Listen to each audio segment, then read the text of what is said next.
Hello there and welcome back to Building the Boys. You now have issue 5 of Hachette's Build the Lancaster Bomber. And in this one we are building the pilot seat and controls. Now, there's a warning in this one. Work carefully. Some of the parts supplied with this issue are very small and tricky to fit, so methodically work in a clear area. It will make it easier to find any parts you drop if you cover your worktop with an old white sheet or similar. We suggest you leave the parts of the plastic package they are packed in until you need them. Now, we all know that when it comes to the likes of partwork companies, they underplay quite a lot of things where they go, this is easy, this is simple, you even find this easy. So if they're saying it's hard, it would suggest to me this is going to be a bloody nightmare. I don't know, maybe I'm wrong, maybe they're just, preempting, but it does look small, it does look fiddly. So my ancient eyes are going to have trouble with this, so I will be using, as you've seen them before, my modelling glasses, or as my wife likes to call them, my woman repellers. So these will be going on my head, and I will be making as much use of the strength of these lenses as I possibly can, because I'm not going to see a bloody thing otherwise. I do recommend, if you don't want to put a white sheet down, that seems a bit mental. I have shown before a way of doing this, and what you can do is with paracord or string even. If you make a circle of string and you work over it, any part that comes off and rolls, this works with little screws as well, will just roll against the string. If you've got open edges of a table, they're going to go on the floor and they're gone. So make yourself a little if you need to. And anything that drops and rolls, you know it's in that area and you're all right. Or don't work in your normal model space, right? My model space at the moment is crap everywhere, which isn't the best place to be doing this. So go to like a dining table or something like that and fit these tiny pieces. Make sure your lights are good. Make sure the floor around you is clear, because if one of these pings off, you're going to need to find it. This is me buying into theirs. I might do this and go, you know what? They need to calm down. This weren't that bad. We'll find out, won't we? At the end of this one, we'll be having our weird War II talk, continuing the bizarre saga of the Bat Bomb, where we're on to testing phase of the Bat Bomb. And I'm sure it's going to go really well. It doesn't. Without further ado, let's get this one open, let's get this one built, and if you haven't yet, please remember to like and subscribe. Okay, so they have said to do them in tiny pieces and keep them in the box. Well, they're all in bags. Okay, that's not so bad, right? So all this stuff's bagged. Keep them in the bags. Yeah, okay. So all this stuff's, but they're not lying. I mean, these details are, I wouldn't say they're tiny. I've dealt with smaller. Those are bloody small. But I wouldn't say it's awful, right? So the first thing we are doing is taking our pilot's desk, which is over here. This is the seat assembly. We are fitting, bloody hell. So we've got 4 parts to go in first. Now I'm hoping these push to fit, but we are fitting in NMJK, which is the seat supports, the 2 seat supports, Bombay door controls, and the intercom jack. So those 4 pieces are going to fit into here, and it appears that the pieces in this bag here. So what we're going to do is we'll take their advice. We'll put these in the box. So that way those aren't going anywhere. Right. So let's start with this one. Okay, let's start with this piece here. I'm going to see how this fits. And again, if I don't have to glue it, not gluing it. If I've got to glue it, then I'll glue it. But let's have a look. Because again, don't just because it says slather it in glue, you don't have to listen to them. You can fit it yourself. And if you're happy with the fit, which I am, again, earthquake test, it's not going anywhere. You don't need to glue it. You just don't always do what they tell you, man. By your own rules. Right, so that's that one in. Okay, next one we're going to go for, I think, is not that one, because that'd be a bloody nightmare to get the other piece in. Right. Where's that? Right. Christ, these pieces, yeah. So I need a piece to go in there, but it's not, I was hoping they'd all be in the same bag. They're not. Let's empty these pieces out. All right, again, that goes in that. So that is I can see it. It's here. It's bloody tiny. But that is that's the Bombay door controls. So we are going to fit this one in. This is the sort of one that will just disappear into the... This is prime carpet monster food right there. Carpet monsters are always hungry, and they will happily eat this. So, right, this is going into the hole at the back there. Is that where that's going? Yes, it is. See, again, right, this is going to be difficult. If we haven't put this in, this would have been easier to fit in. But but I didn't glue mine. So I wonder if I can... No, I don't want to take it out. I don't want to take it out. But that would have been so much easier. If we'd have put this in first, without that there, this would have been easier. Now that's blocking me from doing it. What a pain in the ass that is. Right, let me get some tweezers and get this put in. Yeah, I took it off. And it went in so much easier. There's method to my madness. There's method to my no glue madness. Because if you glued that, you can't do what I just did. This is why I'm an advocate for test fit. If it fits and you're happy with it, you're happy with it. You don't need to worry about bloody glue and everything. Because again, when it comes to this piece here, which is going to go in there, it's going to be a lot easier to do this without that back piece on there. That piece should have gone on last. Not first, last. So this piece is going to slot into this hole here. So let's get that lined up. Is that where that goes? That's not where that goes. No. Hole behind it. Goes in there. There we go. So that fits in there like so. So much easier without that back wall on. With the back wall on, this is just complicated. Right, and then... God, these are little pieces. They weren't lying.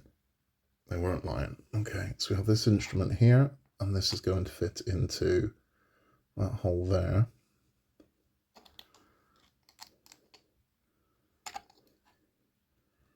No, that's what I've got to get right in front of my face, I'm afraid. There we are, that is. And the reason why it wouldn't fit is because it's been in the wrong bloody place.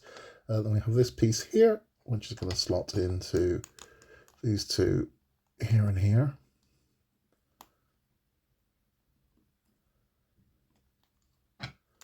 So that's that one in.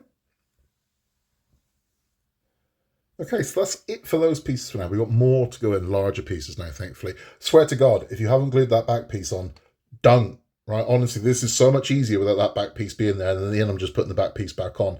This has made life a lot simpler, believe me. Right, let's get the next bits ready. So there we go. We got that piece in there. And now this one is going into here. These are D-shaped as well, so they're only going to go in one way. So that's reassuring. The once it actually goes in, you're like, well, that's got to be the right way around because it wouldn't go in any other way.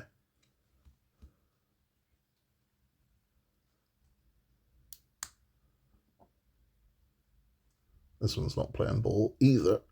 It seems like that is too small for this to fit. Right, let's go have a look. Okay, so now we have the chair base, which is here. And this is going to fit into these 4 holes. Again, this is going to be easier without that back piece on. I'm so bloody glad I didn't glue that down. So that's going to fit in there like so. Push that all the way down. And that's how we're now looking. Why they actually put that back piece on first is anyone's guess. Because that's insane to me. This has been so much easier without it there. Yeah, that's just weird. Right, we got bits to build to go in here now, so we got that done. I'm not putting that back piece on till the very end, because this has been... I've seen people struggle with this, and I find this so much easier doing it without that blocking your hands getting in, because it's so small. So again, if you haven't glued it, don't glue it. Make life a lot easier. Okay, I've got to make this very tiny rudder and trim control here. So this is going to go into there. Now it's only going to go in one way, because again, it is the D-shaped lug. We'll see if this fits. If it doesn't, if it's not snug, we will glue. If it's snug, we will not. It's never coming out of there. It just isn't. So there we go. That's how we're now looking with that piece made there. Now I would imagine we're fitting this to the platform as well. We are. So this is going to fit to the platform. Let's bring this one over. And this is going to go into... yeah. This is going to go into there.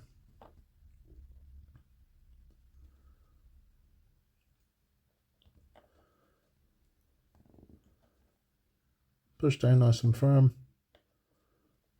See, now that one I'm not happy with. That is getting glued because it's too wobbly, too loose. Okay, so I'm going to get a little glue, and I'm going to glue this one in place.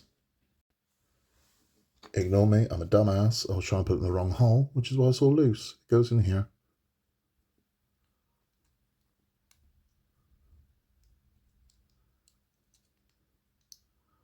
Yeah, and now it's firm. There you go. Perfect. Okay, that's good. Happy with that.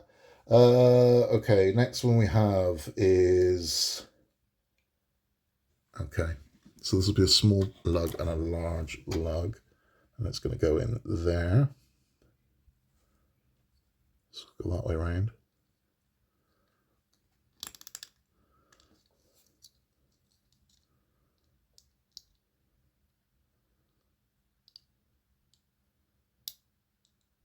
There we go. There we go. I'm just going to ease that one in. That's that one in as well. Lovely stuff. Right, we've got a few more tiny controls to go in as well. So let's get those done. So that's that one installed. But I've also put these two tubes on the back. So those tubes go in there and they come over to this control here. Again, I haven't glued any of this, but earthquake test it. It's not going anywhere. This is not coming off. So mine's not caked in glue. It's not got any of that fog or foam or anything on it. It's looking lovely. We have two more of these little tubes to install, and they are going into the, if I flip this one round, you can see these very little holes here and here. These tubes are going into there. So again, sorry, my ancient eyes are not going to show me doing this on camera. I'm going to fit these in and we'll take a look so you can see exactly where they go, but it's these two holes here and here. Right. So that is the two tubes on the back of this one. Put them on there. Let's get focus. There you go. You can see them there. We have two more little handles to fit the side of this. They are going into these sockets. On this side, yeah, this side. So they are going in. See where we're going.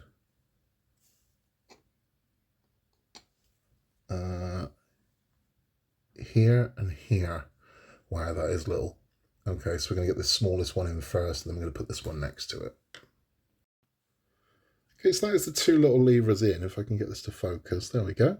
See them there? So again, minimal glue on this.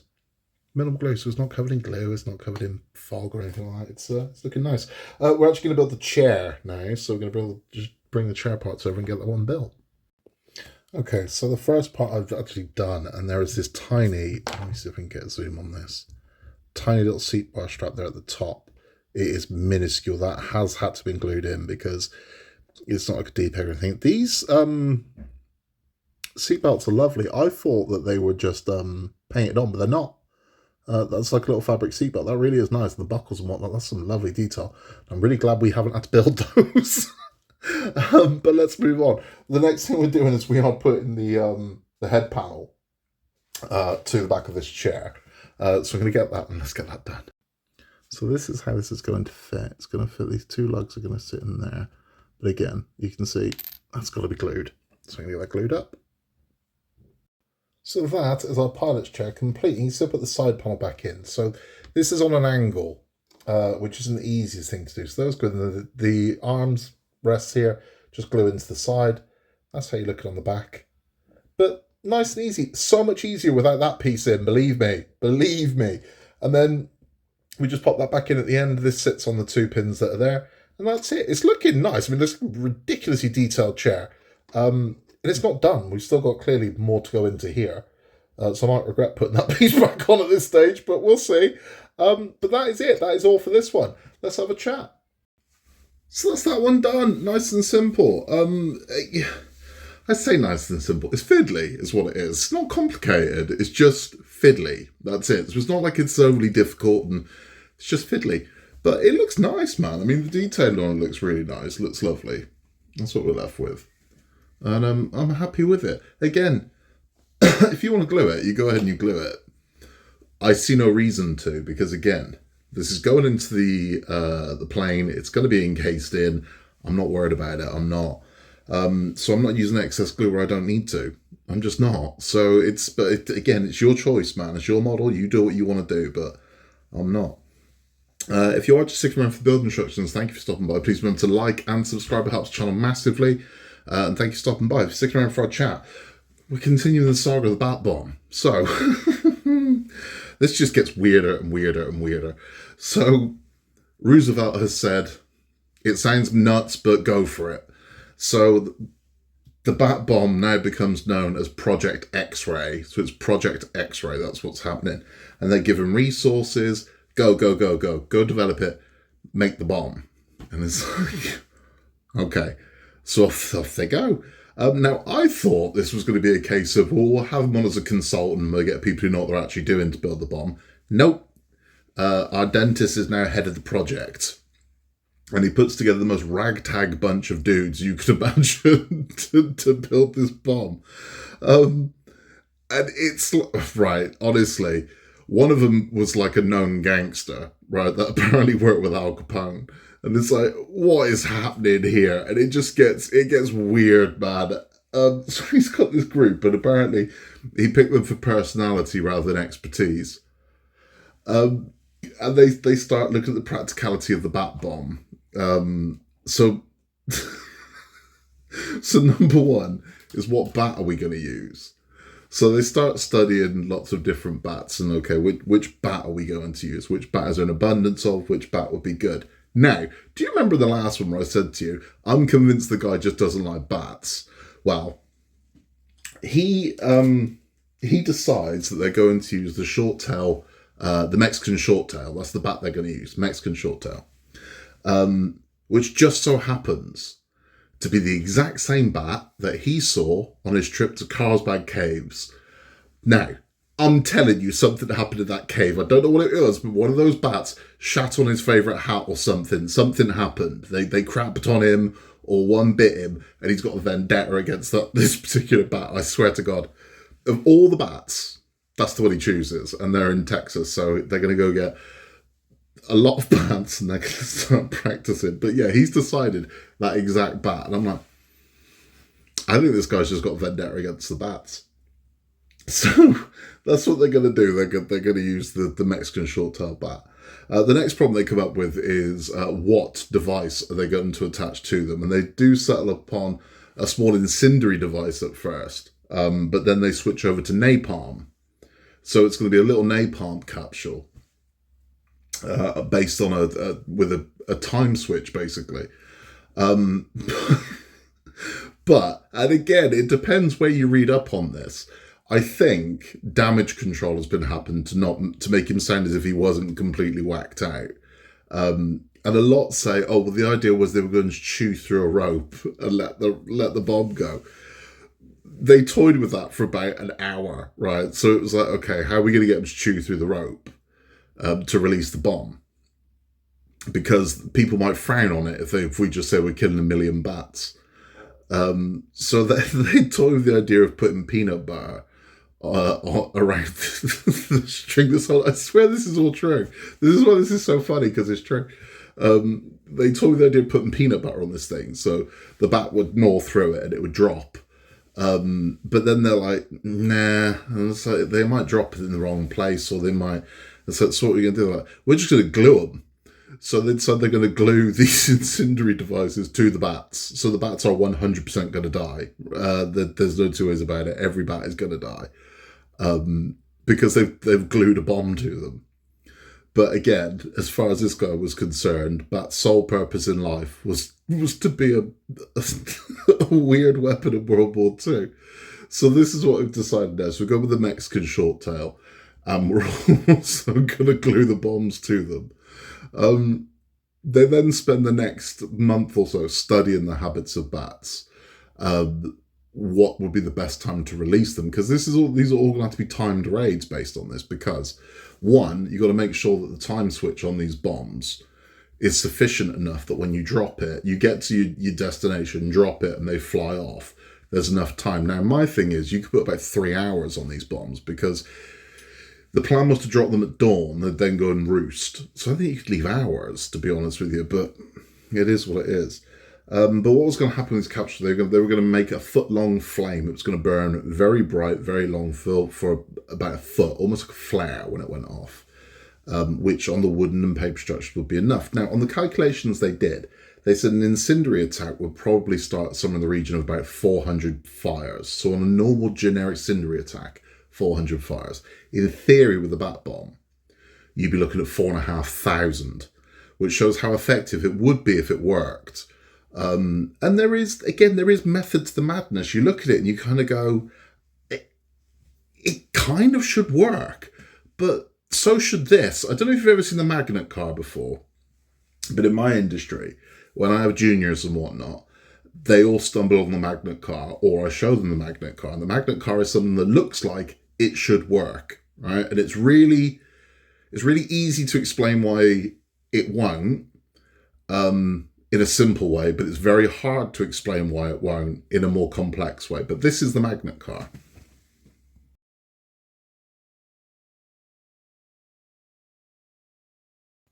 So you may have seen that before, and it looks like it should work. You're like, but there's the magnet, there's the piece of steel. Surely it, right. The easiest way I can explain it to you, and this is how I explain it to the juniors and the kind of newbies, why won't that work? Right. This is a very simple experiment you can do at home. You can do it right now, and you'll see why the magnet car doesn't work. Try and pick yourself up by your hair, right? Just grab your hair and try and pick yourself up. See how far that gets you. That's why the magnet car doesn't work, right? It's that simple to explain. That is why the magnet car doesn't work. Try and pick yourself up by your hair. You can't, right? That's why the magnet car doesn't work. Now, we can go into a much more complicated explanation of why the magnet car doesn't work, but ultimately that is why. It's impossible. It's not going to. It's the same with the bat bomb. It sounds like a great idea, but you throw in all these variables of the bat bomb, of the timing has to be perfect. Every bat has to play its part, and you can't train a bat, right? I'm sure you can, but not in this level of time. So you need every bat to fly out of that bomb on command and fly somewhere and roost somewhere that is made of either wood or paper. There's a lot of variables you're asking for here, a hell of a lot, which is why ultimately the bat bomb is pretty much doomed. We are going to go into the testing of the bat bomb in the next one, and ultimately what ended the bat bomb. I'm sure you've figured out by now what ended the bat bomb, but if you haven't, we will talk about that in issue 6, which is coming up very soon on the channel. That's all from me. If you haven't yet, please remember to like and subscribe. In a world where you can be anything at all, just be nice. You can contact us at buildingtheboys@outlook.com. And until next time, smoke me a kipper. I'll be back for breakfast. I'll see you soon.